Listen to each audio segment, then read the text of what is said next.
Good morning, everyone. This is Chatham House.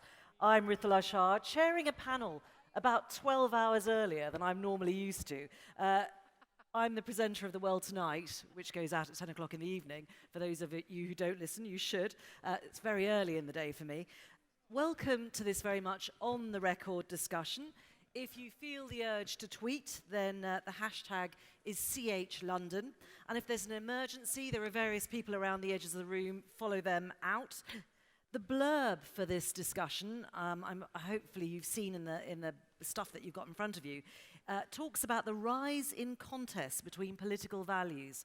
And I have to confess, my first thought was about the internal battles that are going on within both of our main political parties here in the UK. Understanding the rules for preventing conflict might actually be a rather useful topic for both the Conservatives and the Labour parties to discuss amongst themselves. We're beginning the day, though, by talking about the oil that we might be able to pour on troubled international waters. And because this is Chatham House, it will, of course, be extremely high-quality extra virgin olive oil, I imagine. Not sure how you feel about being compared to salad dressing. Turbulent times, there's a sense in which the old rules and the traditional forums are being sidelined and hollowed out. Are there new approaches, then, for preventing or calming down disputes? And what are the main risks which may lie ahead and call for some kind of multilateral response? Should we be thinking about the rules governing the conduct and the domain of modern warfare, keeping up with the advance of AI and cyber wars? So let's turn to our panel to discuss all of this. Jane Harman is President and Director and CEO of the Woodrow Wilson International Centre for Scholars. Sir Julian King is the European Commissioner for the Security Union. Anna Wieslander is the Director Northern Europe Future Europe Initiative at the Atlantic Council. And George Robertson is a senior advisor to Chatham House, and he was, of course, Secretary General to NATO from 1999 to 2004. I'm going to ask each of you on our panel to speak for a few minutes to these themes, and then, of course, we'll open it up to questions from the floor. So, George, if I can ask you to go first. Well, that wasn't the agreement. Yeah, well, this is the point. We're not sticking to the rules. Absolutely, yeah. Well, yes, a rules-based order is what we're talking about. A number of anniversaries are taking place at the present moment, which are focusing us on events in the past. It's the D-Day anniversary, 75 years from D-Day last week. This is the 70th anniversary of the founding of NATO, and yesterday was the 20th anniversary of Slobodan Milosevic's surrender to NATO forces in Kosovo. Now, I have formed the opinion over the years that too often we look at problems in the world with a clean sheet of paper.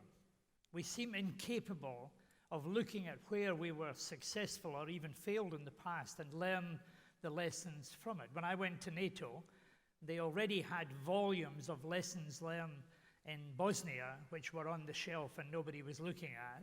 We were already compiling lessons learned in Kosovo, and they were going to suffer the same fate.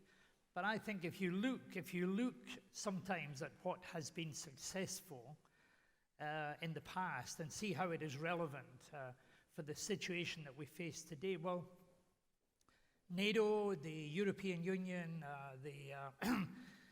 the United Nations, the IMF, the World Bank, these are all the institutions praised last week by Her Majesty the Queen, sitting beside President Trump. But they all came out of the conflict that was the Second World War and the view that people took globally, never again. So if you can imagine the thoughts of those soldiers facing the German batteries on the beaches of Normandy 75 years ago just now, could they have possibly dreamt that in 75 years' time, the biggest problem that we had with Germany was that it wasn't serious enough about spending on its military? That we thought that it was a serious problem, that they weren't actually playing a full role in global operations by the NATO alliance. That would have been a dream for them, and yet it seems to be a problem for us. So the nature of NATO as an organization and its success, why it has survived for 70 years, and that in itself is absolutely remarkable. Now almost 30 countries by the end of the year, 30 countries sitting down every week talking about all of the security issues of the time and solving them, right back from 1949 through the Cold War, the end of the Soviet Union, through Bosnia, through the dual track decision, global terrorism and the rest of it, all glued together by the intimacy of daily contact, weekly contact, permanent contact. And somebody said wisely, you can't surge intimacy. It has to be there, it has to be created, and it has to be regular. And that has been the feature, the success of the United Nations and of NATO and some other organizations too. And maybe listening back to what John Major was saying before about the nature of trade disputes, it is perhaps because there isn't that forum clashing together all the different views that we find it uncontainable when people depart from the rules themselves. So over all of these years, NATO has had that success, and I think that we should learn from that as well. Of course, it needs to be modernized. The United Nations must be modernized. But look at the success before we start trying to unpick it and thinking how we might reinvent it. My second point in relation to the world today is that we're sometimes a bit too hesitant, a bit too defensive, a bit too precious about values and the defense of values. But actually, the values of the rule of law, of free speech, of free media, of the separation of church and state, of the ability to choose governments, these are not Western liberal values. They are universal values, and they need to be repeated, and they need to be reinforced all of the time. And I think we've got a global responsibility for making sure that they are not diluted or attacked, because they are absolutely fundamental to the nature of the world that we have inherited and that hopefully we're going to pass on to future generations. So we should not be hesitant. We should not sort of assume that these are sort of Western nice things to have. They're not. They're absolutely pivotal to sensible, civilized societies and the kind of society that we live in today, enjoy very much today, and that we want to pass on to future generations. So these are my preliminary thoughts, Ritala, and we'll see how the discussion goes. Jane, if I can come to you. Well, good morning, everyone. I'm the only American, I think, on the panel, straight off the airplane, so a little woozy. But I am delighted to be in London, where a government as dysfunctional as mine is housed, and to join a panel, as we would say in the United States, of swamp dwellers and institutionalists. So here I am, a recovering politician, having spent 9 terms in our Congress and fled to the oasis of a nonpartisan space called the Wilson Center. At any rate, let me discuss the same issues as George, but looking outward. I don't disagree with anything that George said, but I think that I think part of our topic is preventing conflict in an increasingly unstable world, and I think it's important when you address that to understand the changing nature of our adversaries. They're not NATO, and they're not our values. Those are friendly commodities, but we do have adversaries, and I would make the point that geopolitics is back. In the United States, we enjoyed what we thought was a unipolar world for a while, and then came 9/11, and then we focused for almost 2 decades on counterterrorism. And now we have awakened to the fact that both China and Russia, in very different ways, are competitors, strategic competitors. That's what our defense doctrine now says, strategic competitors. And I would say that despite President Trump's aggressive and unconventional trade policies, which have put enormous strain on our alliances, including our relationship to NATO, I do think that it is wise to consider both countries as strategic competitors. and to pay close attention. But we must be careful, and here maybe I'm not in agreement with this group, I don't know, but not to return to the old orthodoxies. In the Cold War, there were two teams, and countries would line up on one of them. I think we don't have two or even three teams anymore. I think that traditional sources of leverage like oil exports or access to financial markets or even sanctions, President Trump's favorite remedy, are less effective, especially when they are unilaterally imposed. And tools like, and George mentioned this, cyber and social media give rogue and non-state actors a megaphone and a big stick. And they can use their power, well, other states can too, asymmetrically, and and they can wield outside influence. For example, the thing that keeps me up at night is a rogue actor, a non-state actor, getting hold of a tactical nuke, possibly out of Pakistan, and using that because we can't assume rational behavior on the part of some of these folks. Martyring themselves is more important than surviving, so should that happen, we might have a very different world in short order. And not to disparage the use of very obvious weapons, especially in the United States, like guns, large trucks, knives. All of these things are back, and they can cause substantial harm and disruption. So there are aspects of this where we must set better rules or reform the rules that we have. But that would take a more congenial approach, at least on behalf of the United States, than the one we are presently taking. I think that, for example, and this is something Julian knows much more about than I, and I know he'll invite questions, and I'll be very interested in hearing his answers. The advent of 5G and this new communications revolution is an opportunity either to collaborate or to draw boundaries that I think will harm us if we do. Julian's written very brilliantly on this topic, and I think Britain has a much better approach to this than the United States does. But there's a place, a new place for collaboration. Let me just finally close by a comment on my former employer, the United States Congress, which sadly I call the incredibly shrinking Congress. Its role in U.S. politics and world politics is far less than it used to be, and the role of individual members of Congress is far less than it used to be.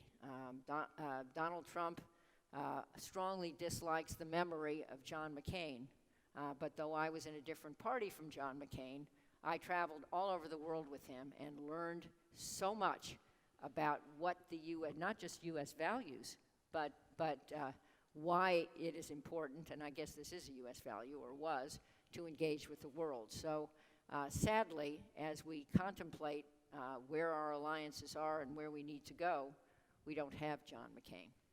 Those are my opening comments. Jane, thank you. Julian, if I can come to you. Anniversaries makes me think that it's also the 70th anniversary of Orwell's 1984. And I'm not saying that we face a world with divided into blocks, locked in conflict, or that we're trapped in some language, newspeak, that promotes untruth and division. But there are obviously some tensions out there. I know there's a debate about the prospect of moving into conflict, different forms of conflict. It seems to me that what is absolutely clear is that we are in a state of unpeace. You have a situation where terrorism, extremist violence is still far too prevalent in far too many countries. You've had an uptick in hybrid, including hostile cyber activity, both economic and political, both by state and, as just been mentioned, non-state actors. We have cyber-enabled disinformation. I'm not saying that it has definitely tipped the result in an election or a referendum, but it's certainly poisoning our political debate. And we have a real challenge now of securing our critical digital infrastructure, the fundamental plumbing of our lives for the years ahead. Not just 5G, but other technologies as well, including AI. How are we going to deal with this hybrid, complex, tech-focused world? I think it means that we have to look at new ideas of deterrence. In this world, it's sometimes difficult to determine the scope and intent of some action, some hostile action, and in some cases it can be, at least to start with, difficult to determine where it's coming from. So it seems to me that you need necessarily to be flexible in your response, and you need to have a broad sense of deterrence, including covering political, economic, societal deterrence as well.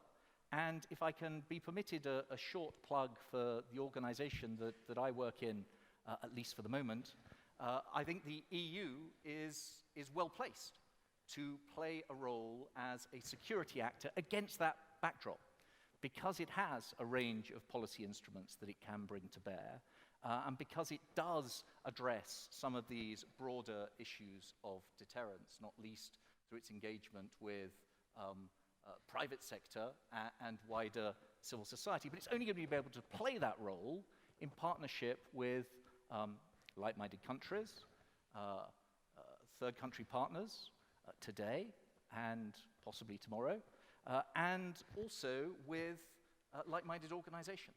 So one of the things that I wanted to mention, we were discussing it as we came in, is that there's been a complete step change in the cooperation between the EU end of town and the NATO end of town in Brussels and beyond Brussels on the ground. It's changed out of all recognition from 10 years ago, and that at least is a positive. Thank you so much. I want to make 3 points with regard to how to understand rules for conflict prevention ahead. And the first one relates to the great power competition that has been mentioned by several speakers before. And that is why we now have this catchword of geopolitics coming up all the time. And I think a realization that the rule-based international order doesn't function unless the great powers think that it's a good idea that it does. So you have the handling of Syria, I think, as a striking example where this is not the case. And the risk of losing in comparison to a competitor will make it more difficult to reach this kind of things we are aiming for, perhaps confidence-building measures or de-escalation mechanisms, because there is more of suspicion looking around on this. If you look at the very, very, very, very high example that we have, the Cuban Missile Crisis from 1962, where we were at the brink of a nuclear war, what actually in the end made it happen, the solution of that crisis was that there was a communication, a need to communicate between the parties in the end, and a realization that this could be the end of the world. So a hotline was created between Moscow and Washington, and in the end, a process started that also led up to the nuclear proliferation treaty. So we need those kind of realizations, and that will become more difficult. I think we tend to fool ourselves a little bit when we say that the rule-based or liberal world order has been around now for 70 years. Yes, it has, but it didn't fully materialize until after the Cold War. Then it became, you could say, truly universal in its outreach. And that didn't last for very long, 25, 30 years, and now we're perhaps back to what historically has been more of regional orders. That's one option ahead. Will we be able to sustain a universal system? Are we willing to compromise with China on human rights in order to find a system where we have a universal appeal for human rights? Or will we win the battle and have a continued Western approach to this? So I think we have two options here. Strategic renovation, is it possible of the system, or will it fragment into regional orders? And that could be issue specific. I think we need to get used to that thought. And then this new landscape between war and peace, as was mentioned here also by Sir Julian, and the modern deterrence. I think the digitalization has brought this kind of asymmetric warfare in peacetime that we are facing now all the time. And the Russia meddling in democratic elections in a range of Western countries, I think, is the outmost example of that. And what we have is basically that authoritarian regimes seem to have pretty good control over the digital space, while democracies don't. So we have so far not been able to set the rules for good governance in the digital space to the extent that the authoritarian regimes have settled controlled governance of that space. And I think we need to work much more with that. Accountability, transparency, the protection of the individual rights in the digital space. We have a lot of work to do there in order to have efficient deterrence and conflict preventive measures ahead. My last point will be on the fourth industrial revolution, as has been discussed here also earlier. AI, robotics, the hypersonics, the drones. I think we are at a very important turning point here, where for the first time humans can't develop technology and then decide how will this technology be applied. We have to decide from the beginning and build in humanity into technology from the start, from the research and innovation phases. And that's a major shift also for a lot of corporations, not only for states and governments in doing this. And in that way, I really support, I think the EU is on track with its ethical AI initiative. And there, perhaps that could be a model for the future, getting a regional acceptance, trying to make that global. So how do we apply the rules on a global scale? There is a lot of criticism on this as well, but to my mind, I think you have all heard about a Swedish teenager named Greta Thunberg, who is a climate activist, and she initiated school strikes that kind of spread around the world because she thought we needed to take action on climate now and not in 2050. And to my mind, I think this clash between humanity and technology could be the next reaction from the young generation that are facing all these results from technology not being controlled to the same extent that it should, to the extent it should by human beings. That's great. We've had some, sorry, I'm going to keep talking because my microphone keeps dropping. Can you hear me if I don't faff about me? Great. So I'll try and speak up in your car. I'm going to do that then. I apologise. So we've had some great thoughts there about the importance of talking, the changing nature of our adversaries, the unpeace through which we're living, and the extent to which we can renovate the rules-based world order, or the extent to which fragmentation is now inevitable. And of course, running through all of this is the role of technology. So I'm going to open up the floor to all of you. If you can say your name and where you're from, and then we can open up the discussion with the panel. Who would like to go first? There's a lady at the back there.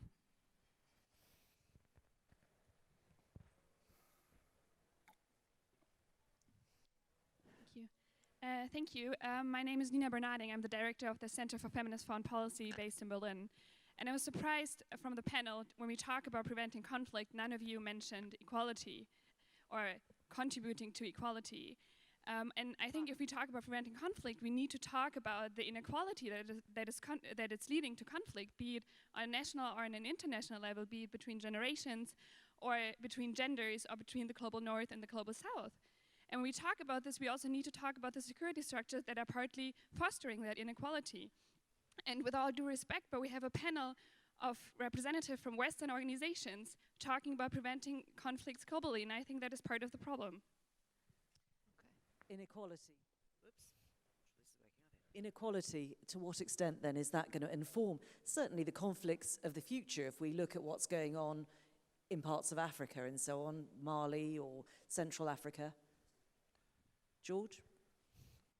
Well, it's one of the range of challenges that we face in the future. There's a whole series with whether it's terrorism or migration.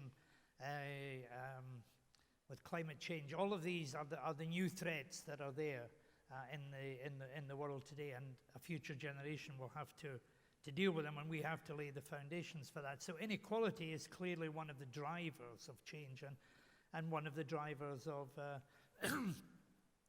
of conflict and competition as well. So these are the things that are going to have to be addressed in the world today. We do tend to be over pessimistic at times about the decline of the world order, and in a way the theme of this conference seems to reflect that. But there are certain norms that operate in the world today, quite remarkably, despite the competition between countries. For example, in the post-colonial world, borders have been established between countries that are now regarded as being basically inviolate.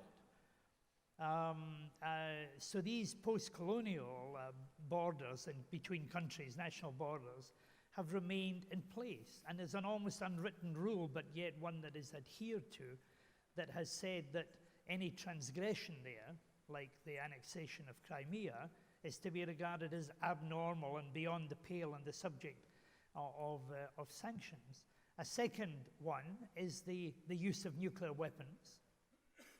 It's a limitation now on conventional war between the great powers. It's a dangerous balance, but it's there because people know that if you go across the threshold, the consequences are huge. So we've got an international basic protocol, in some cases unwritten, that says we don't do it. Another one is the Chemical Weapons Treaty that people adhered to.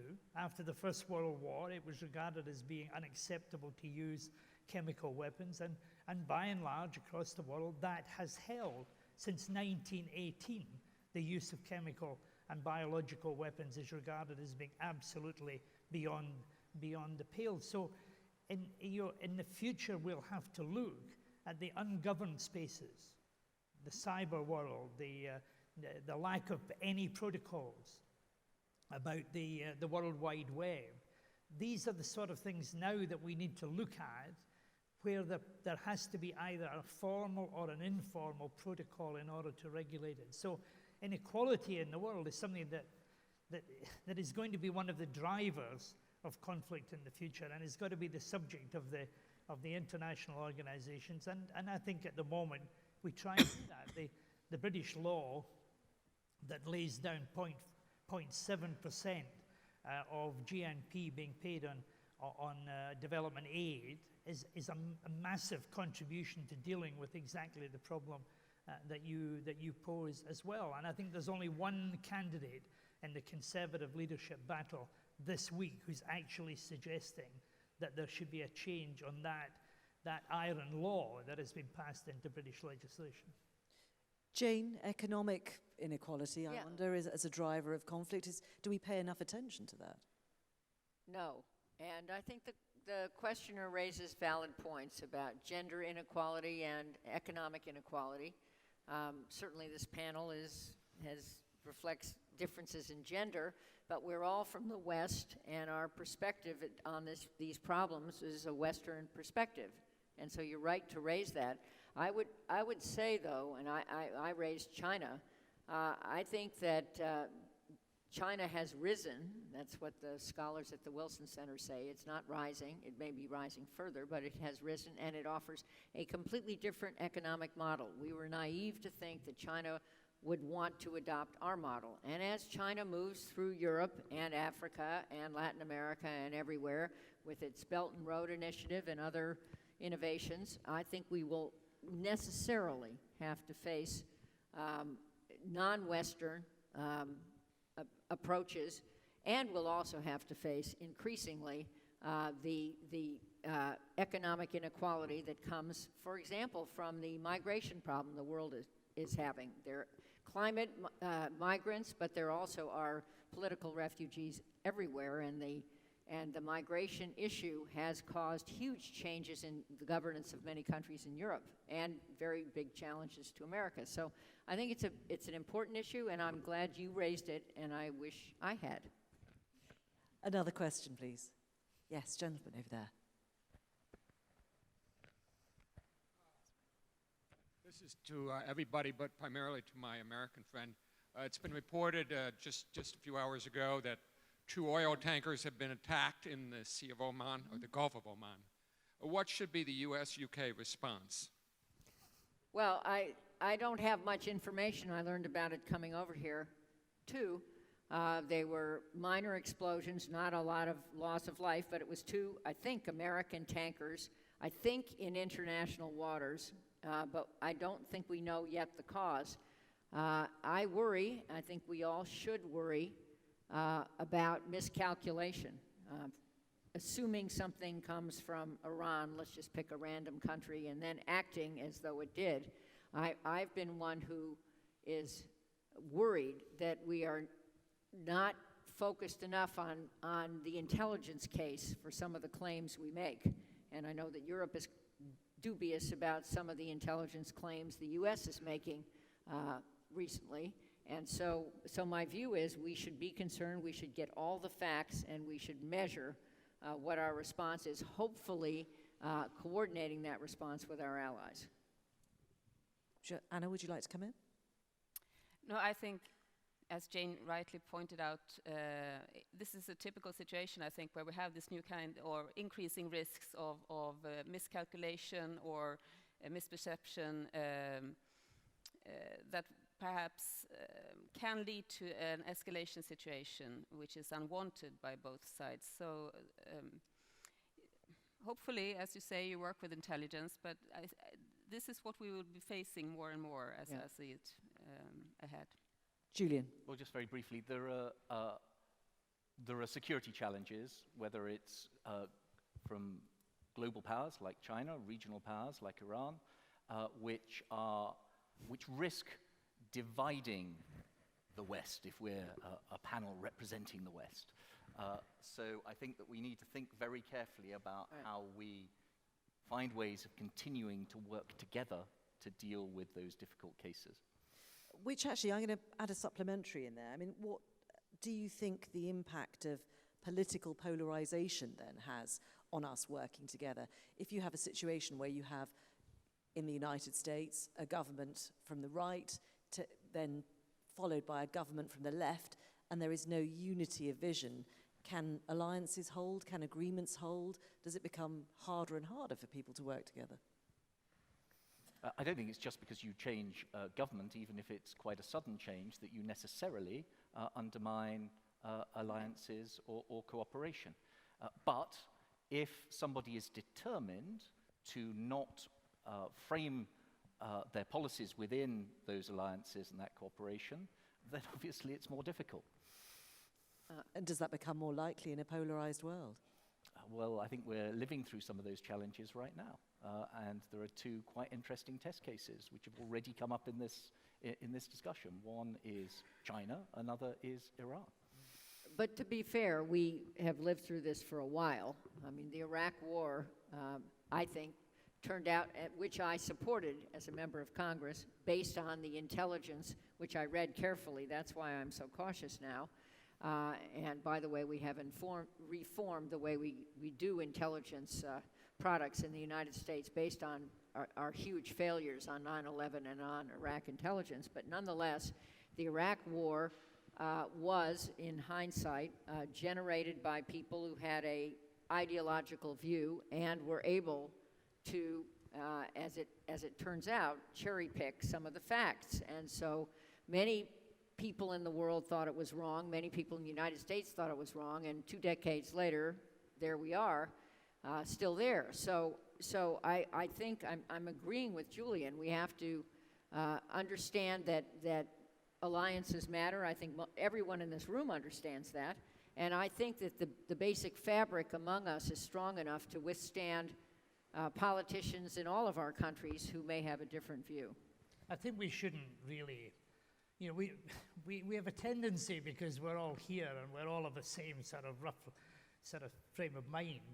The world has gone through much worse than we face today. This is the most peaceful period that the planet has ever had in its whole history. Fewer wars, fewer casualties per conflict, but we know more about it. So Our man from the New York Times can tell us something that has been on the news 5 minutes ago and expect us to give an instantaneous response to it.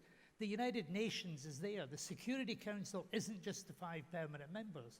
It's made up of a range of countries, so that if something happens in the Gulf of Oman, the matter can be referred to them and they can have a sober discussion about it. So it's not for the great powers to unilaterally jump in and say, what's actually happening. But sometimes we are becoming so obsessed with the problems that we have today, we don't recognize about all of the problems that have buffeted the alliances and the relationships over the years. What we should do is build on them. Excellent. I'm going to take 2 or 3 from here, and I promise you I'm going to look this way in a second. So, gentleman at the front here, the middle there, and the middle there. I'll take 3. Hi, thank you. My name is Francisco de Santibáñez from the Argentine Council of Foreign Relations and a Global Fellow of the Wilson Center. My question is about nuclear weapons in terms how we can adapt the rules to make it more. And I give you one example. There's not a lot of talk about this in the West, but now currently in South America, there is a talk among public officials from Brazil about the possibility of developing nuclear weapons. Yeah. And this is an example of what could happen and how things could change immediately in an area of the world that has been so far one of the most peaceful in the international system. Thank you. Gentleman in the middle there, yes. Good morning, Aaron Moore from the British Army. I was wondering if the panel had a view on the role that the Westphalian system plays in contributing towards international conflict, and whether or not the panel thinks that that is the pinnacle of the international system, and whether or not it will develop beyond that, or indeed if it needs to. One more. There was one more towards the back. Yes. Take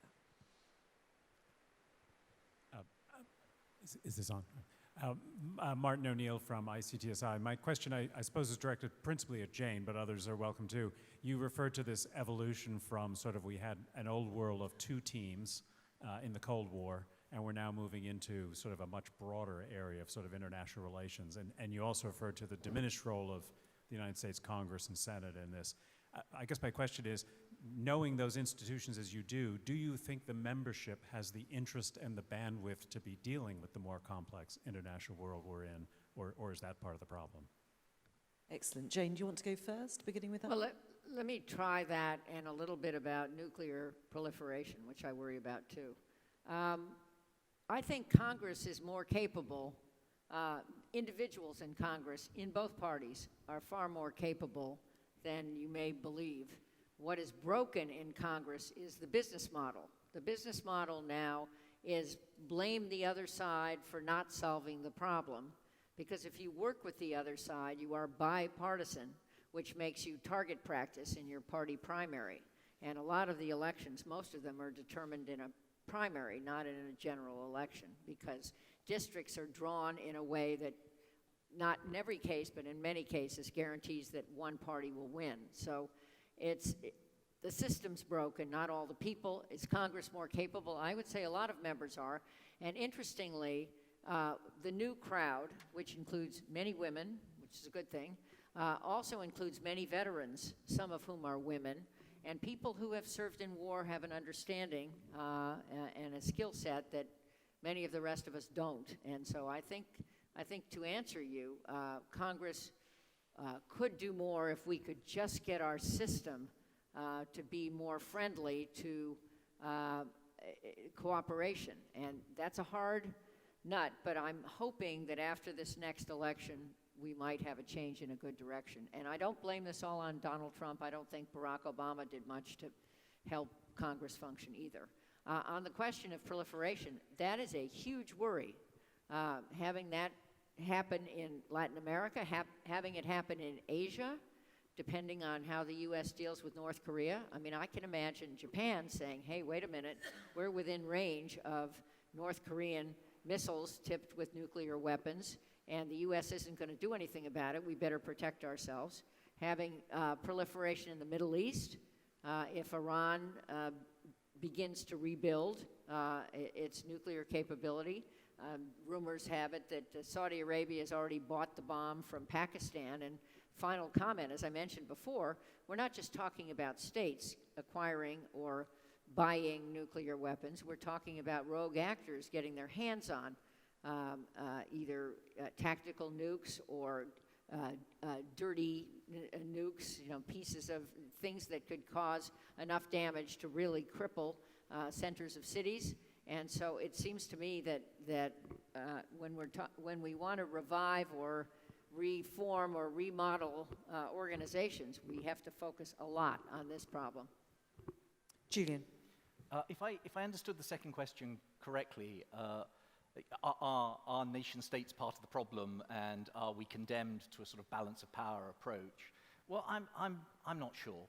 I think that when it comes to these security issues, even in the EU, everyone recognizes that nation states are in the front line and carry the first responsibility for the security of their citizens. But given the nature of the threats that we face today, whether those are from terrorism or cyber-enabled, those threats very often don't target a single country. They very often are hostile to our way of life or our values. And therefore, you're driven towards cooperation, finding ways of working together effectively to counter, manage, and mitigate those threats. And that's what's been happening in the EU on a regional basis.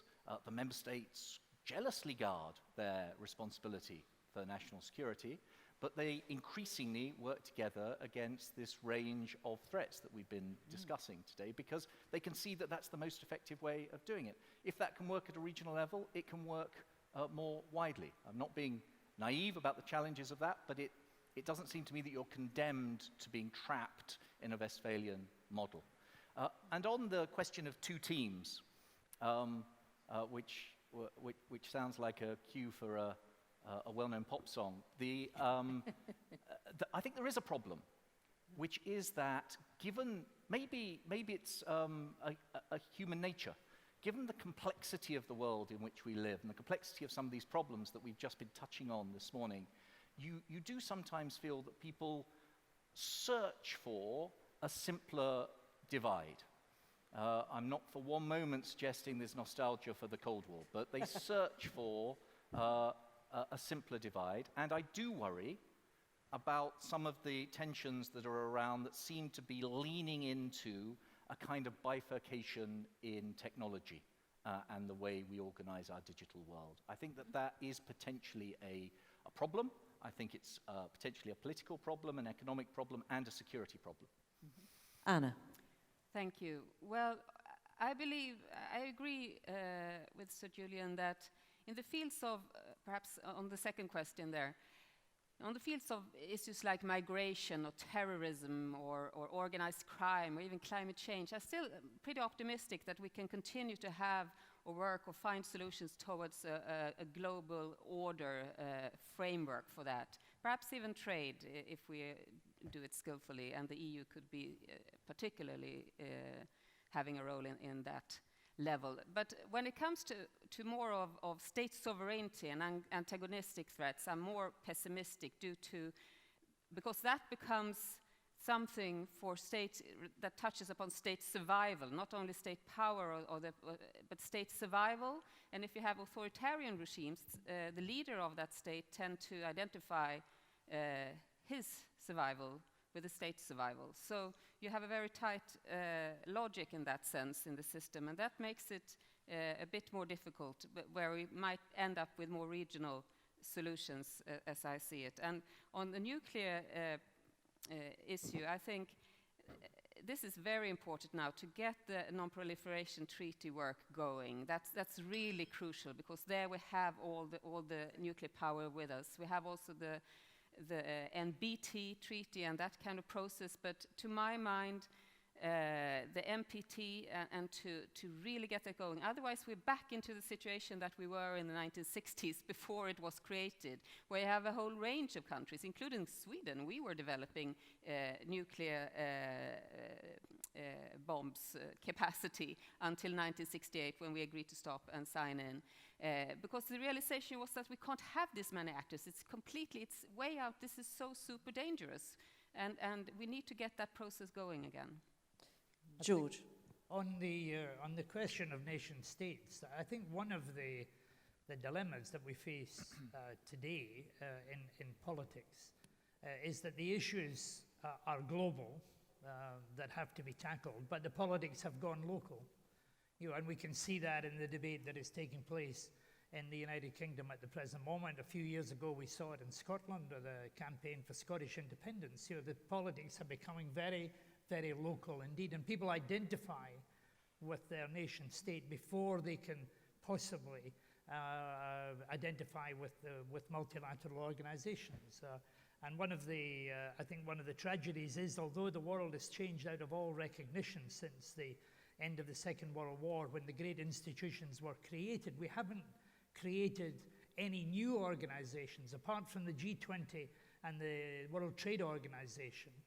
We haven't created any new global organizations to deal with what are big global problems. And somehow politicians have got to be able to straddle, and tell their people that these issues have to be dealt with multinationally, multilaterally, if they're going to be dealt with at all. So national solutions, however big the nation is, are not going to deal with climate change, with proliferation, and the rest of it. Is there sufficient bandwidth in the teams? Well, I remember when I was a new MP going to a conference, and there was a young member of the United States Congress who said, I believe that the general public have got a very low opinion of us politicians. Well, I'd just like to say this. I've got a very low opinion of the general public because they elect us. And actually, we get the politicians and the political leaders that we deserve. If you don't like them, change them, get involved in them. And I keep saying that to people. The reality is that if it's an unattractive occupation, then don't criticize the product because you chose who they were. I subscribe to all that has been said about nuclear proliferation, because there are horrible dangers involved in miscalculation and the rest of it. And when I was Defense Secretary of this country, I reduced the number of our systems down to one, only the Trident missile system, reduced the number of warheads, reduced the number of missiles per submarine, and took them off the alert status. But more needs to be done in the world today. But just like the World Wide Web and the internet, you can't uninvent nuclear weapons. What you can do globally is to try through the NPT to get a degree of control and to build the unacceptability into the natural rules of order in the world. Yes, lady there, I'm conscious that I've been turning my back on you. And if there's anybody else at this end of the room, do put your hands up now. Go for it. Friederike Dahns from the German Ministry of Interior in Berlin. I came in from Brussels this morning from NATO headquarters, where I chair a group on civil defense. And it's already a big challenge to organize civil defense simultaneously in the old traditional way to counter conventional attacks or crises, but even more difficult when we look into modern technology and whole world of cyber and beyond. It's totally impossible when the greatest supporter of the alliance is constantly undermining the belief in the alliance. So what happens if the US president decides to pull out, as colleagues have told me over and over again that this has been on his menu for the alliance? Will that be the moment when we see a European army forming, and what will happen to the UK in that scenario? Gosh, lots there. I'm actually going to come to you first, Julian. As the person in Europe, and you were talking about the fact that there's much more discussion between the EU and NATO. Is this fear of a US withdrawal from NATO real? Well, it's very kind of you to come to me. I speak under the control of somebody who knows NATO intimately, and I'm sure will have views. I will react to the second and third parts of that question, if you don't mind. Is there something going on around a European army? No, but there's a lot going on around Europeans trying to live up to the challenge, which I think has been a justified challenge for some time. It's not just a Trump challenge. It was a very strong Obama challenge, but it goes back even further than that, that they should play their part and take on a bit more of the weight for security, including up to hard security and defense challenges. And there are a number of initiatives which have been taken over recent years that have speeded up European cooperation amongst Europeans to develop military capabilities. And I think that's a good thing. I think it's answering a legitimate challenge. I get a little bit concerned when some voices, including some American voices, then come back round and question that. I think it's responding to the exam question that was set and should be welcomed. There are some challenges about how you articulate it, but these are capabilities that would belong to countries who are also NATO allies. So I think it's good for NATO and good for NATO cooperation.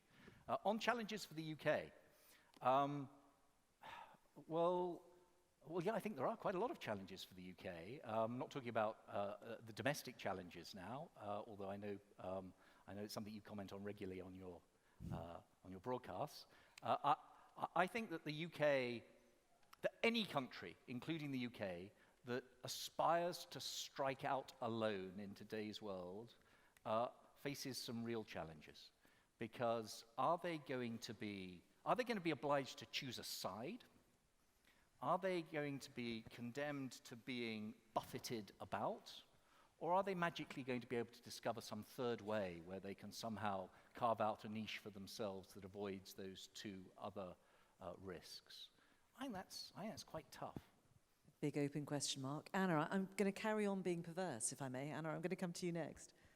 Thank you. Well, I believe the core here is that, yes, President Trump and asking about how to withdraw from NATO, that's one side of it. On the other side, we have more American soldiers here than we have in the past. We have more presence, more engagement. And that's also under the Trump administration. So you can't only look at one side. Will not give you the whole picture, so to say. And I believe fundamentally Europe needs to take a stronger responsibility for its own security. That's a good thing. So far it's developed within NATO. I follow it closely and I can't see that NATO will dissolve, next year or so on. A worst case scenario, if it would, well, I think if you look at Europe, sometimes we have good self-esteem, but we don't have the self-confidence. We also have quite a big capability here. So, I mean, it's not that we start from nothing, but that's completely hypothetical from my point of view. Yeah. Jane, Donald Trump has been the most critical of NATO, perhaps, but not the first president to be critical. No, well, it's worth remembering that NATO has invoked Article 5 only once, and that was right after 9/11, without a request from the United States to do that. And I think people in the United States, many of us, are very appreciative of that. There has been an issue about NATO becoming a two-tiered alliance for a long time. It predates Donald Trump. I mean, he seized on this, and I don't think really understands the entire picture of what NATO does. He thinks it's all about transactions, and he thinks that trade works that way too. So it's to me, I think there are many nuances that he doesn't see. But here's a place where not only the United States Congress virtually unanimously, but the foreign policy crowd in the United States virtually unanimously understands the value of NATO. And I don't think we will pull out. And I think should we do that, it would be a dreadful action on our part. George. Well, I think you have to examine not just Donald Trump's words, but Donald Trump's action. Yesterday, he met the president of Poland, and he's now promised an extra 1,000 troops, American troops, to be put into Europe. And over the period that he's been in power, he has reinforced the American presence in Europe. So that's in contradiction to the contradistinction to some of the things that he's rumored to have said, and some of the equivocation occasionally, which usually focuses on the spending by the allies. But you know, we've been through cycles before of American sort of enthusiasms and the rest of it. But Donald Trump has extended the period of office of the current Secretary General of NATO, with whom he has a very good relationship. The United States Congress passed a resolution supporting NATO absolutely by over 88%. Both houses of Congress had the Secretary General of NATO addressing them, and that is the first time that has ever happened. In fact, it's the first time that the leader of any multinational organization has ever addressed both houses of Congress. So the appetite in America for the alliance as a whole is still there. But they've got a legitimate gripe about the Europeans not being sufficiently serious about our own security. You know, when Jim Mattis stood down as Defense Secretary, he said this: Americans cannot care more for your children's future security than you do. He was speaking a truth. So yes, the European NATO allies spend something like $350 billion a year on defense compared to the American $650 billion budget. And it's now been estimated that the Americans spend something like $35 billion actually on European defense as a whole. But that $300 billion is spent in many cases on the wrong things. Duplication, waste, bureaucracy have all reduced the capability. So it's nothing to do with European armies or what Donald Trump says. We have to be serious about the nature of the threats that we face and the investment that is required to protect future generations. And that is what we've got to do: more cooperation between the EU and NATO in order to build the capabilities, so that if America chooses, like President Obama did in Libya, to stand back from a future conflict, something that had never happened before, then we've got to be able to fulfill it. As far as the European army is concerned, this is a nonsense and a smokescreen. There isn't going to be a single European army. The French armed forces are not going to serve in a unified military force under an Estonian general. That's not going to happen. But NATO puts together multinational forces that are highly effective, highly mobile, and that is what is the pattern for the future. The problem with Britain outside of the European Union is going to be a big problem. Britain and France account for 50% of European defense expenditure and more than 60% of European defense capability. We will now have to find a way in which Britain's armed forces, which will be required for anything that Europe takes on in the future, can be integrated in a way that is different to the present provisions for third countries. So that is one of the next challenges once we've got over the current emergency. Jane, just briefly. one amendment to what George said, with which I enthusiastically agree, and that is that yesterday President Trump said he would move 1,000 troops approximately from Germany to Poland, because he has some issues with Germany at the moment. But also, I think the Polish government has implied that they may set up something named after President Trump, some kind of military facility, and there's a trip to Poland in September, and so it seems to me some of this may have to do with that.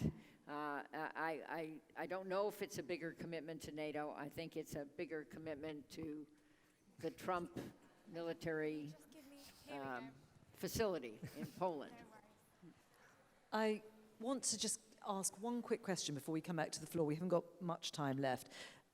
We've been talking about the strains that exist within relationships. One challenge that is very much in front of us now is the question of the development of 5G and Huawei's potential role in it. Yeah. Julian, to what extent are the conversations that are being had between the UK and the US, between the United States and the Five Eyes Alliance, how do they reflect our ability to actually cope with those emerging situations thrown up by technology? So there's a lot of focus on 5G at the moment, and it is, if you like, a lightning rod for a wider debate about how you engage with critical digital and tech.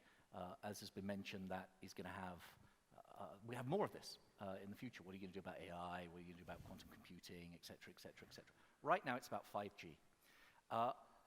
5G is different from 2, 3, 4G because it's going to change the way we live our lives. It's going to be absolutely central, critical to not only individuals, but to our economies and indeed to society.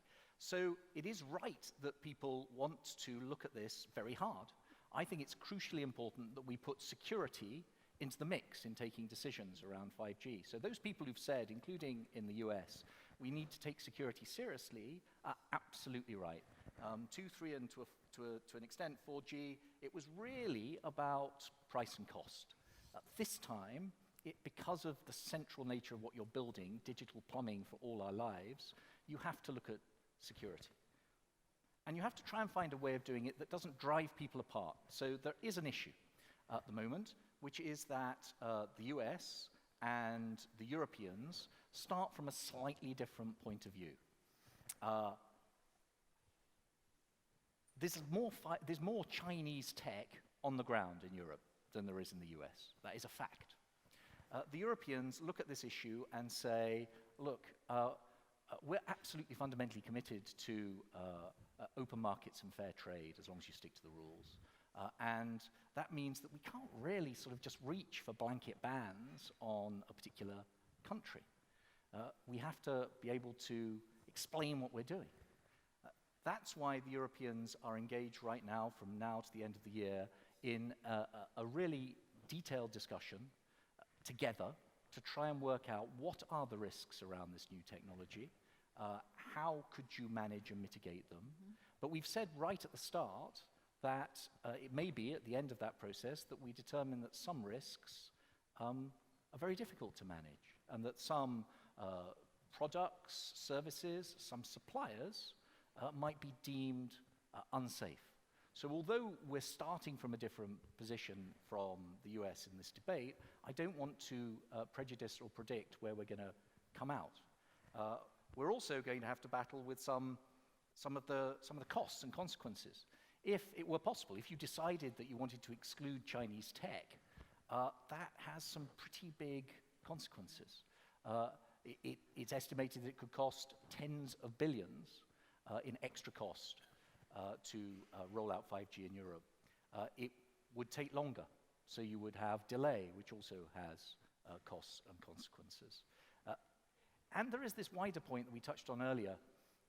If you are going towards a world which basically leans into a bifurcation of tech, so either you're sort of Chinese tech friendly or you're not, what are the longer term consequences of that?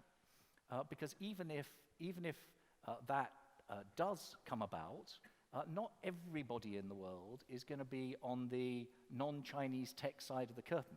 Quite a lot of people in the world, including in many continents where the US and Europe will want to carry on being closely engaged, involved, and doing business, are likely to be on the Chinese tech side of such a divide. And what does that mean? How's that going to work?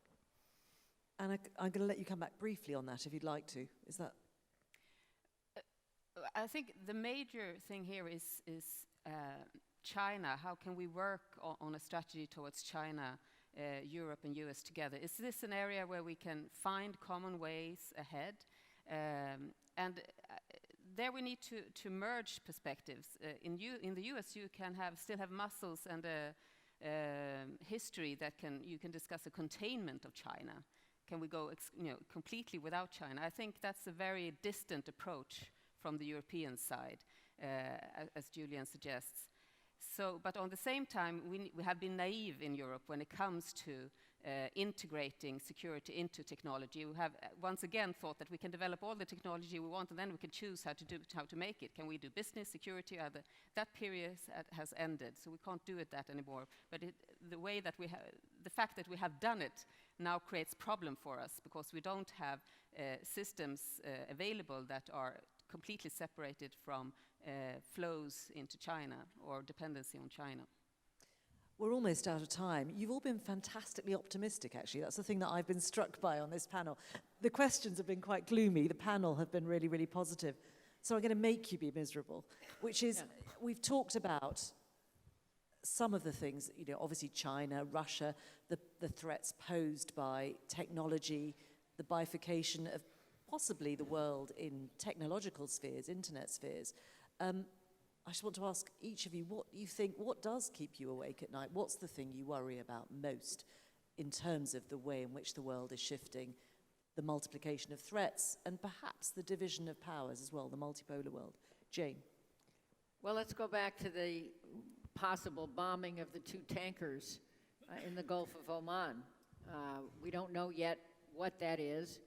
And we may not know what that is accurately for a while. Meanwhile, we may miscalculate and do something which generates a huge response on all sides and gets out of control. And to remind us, last year, we talk about anniversaries, was the 100th anniversary of the end of World War I, Woodrow Wilson's war. He campaigned in 1916 for re-election, saying he would keep us out of war, and then, of course, changed and got us into war. So looking back on that war, most historians believe that it was a miscalculation based on different understandings of the facts. And are we going back to the future? Very briefly, George, because we're keeping these good people from their coffee. Julian mentioned the anniversary of George Orwell's 1984. Well, actually, George Orwell, Eric Blair, as he was, stayed in our house while he was writing 1984. He was based in Durham. My father was the local policeman in Port Ellen, and Eric Blair stayed the night because he'd missed the ferry in one of the cells. And his biographers say that his only experience of the kind of thing he described in room 101 was the Port Ellen police station cell that he was in overnight. But I actually reread 1984 recently, and this sort of dystopian future that he described, you know, has to do with us lowering our guard on the values that I spoke about at the very beginning and allowing the tech world, you know, the interactive televisions that are watching you while you're watching it, the iPhones that are working at night when you're asleep.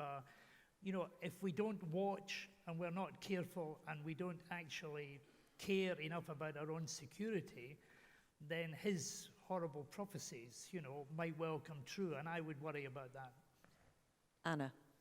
Well, you made me think of, I often am asked to tell, for instance, business communities what's going on in the world, and when I end, they usually, you know, sit quietly and look at me and say, "That's so depressing." But what worries me, I mean, there are also solutions to all of this, but of course you can line up, there are huge risks in this system which we are viewing the world as it is now, because it's very turbulent, and I think we'll be discussing all of it. I think we can handle things. Perhaps what keeps me most up at night, I'm the mother of 3 sons, and I think, you know, I'm a bit with Greta Thunberg there. I think dealing with climate change fast enough. I think we're dealing with climate change, but are we doing it fast enough? That's perhaps my biggest concern right now. Julian. I'm pretty reluctant to do these hierarchy of challenge questions, but so I'm not saying it's necessarily the top of the most difficult to deal with, but it's the one that's right in front of our eyes, and it's happening right now, and that is the pernicious poison of disinformation in our political lives. And if we don't do more to deal with that, then I fear that we might wake up in a situation that makes it harder to deal with all the other problems. Well, look, I got some misery in there after all. Thank you very much to all of our panel, to Jane Harman, Sir Julian King, Anna Wieslander, and Lord Robertson. Thank you all for your contributions, and thank you. Yeah.